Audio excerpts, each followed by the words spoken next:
C'est aussi un des messages clés que nous portons. Si nous voulons avoir une paix durable dans la région des Grands Lacs, cela ne pourra pas se passer sans redevabilité. Et donc la redevabilité, elle ne vient pas après, elle ne vient pas dans un futur lointain, elle commence maintenant. Tous les acteurs doivent être tenus responsables pour leurs engagements et pour leurs manquements vis-à-vis de ces engagements. Ça veut dire aussi que la communauté internationale a un rôle à jouer pour créer un environnement propice à des pourparlers qui sont pris au sérieux. Nous savons de qui le M23 dépend.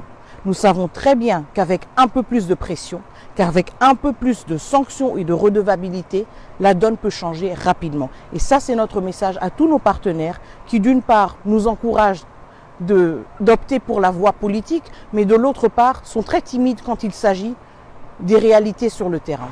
Vous parlez de sanctions, vous dites on sait très bien de qui le M23 dépend.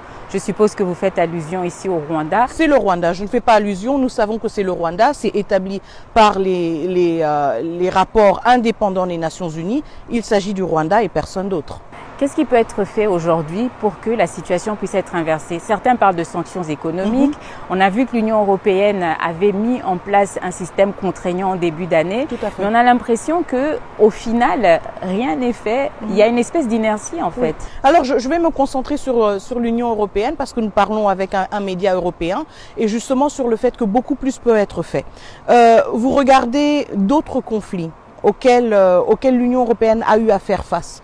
Ce que nous entendons très souvent de la part de l'Union européenne, c'est le défi, si vous voulez, à trouver un consensus avec 27 États membres qui, eux tous, ont une lecture différente. Bon, il n'y a pas de lecture différente quand il s'agit de vies humaines. Il n'y a pas de lecture différente quand il s'agit de l'intégrité territoriale d'un pays qui est violé. Il n'y a pas de lecture différente quand il s'agit d'un groupe armé qui est armé, équipé par un pays voisin.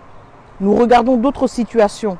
En Europe, je pense que l'Union européenne est à son 27e paquet de sanctions quand il s'agit de la Russie. Elle passe comme ça, ces sanctions.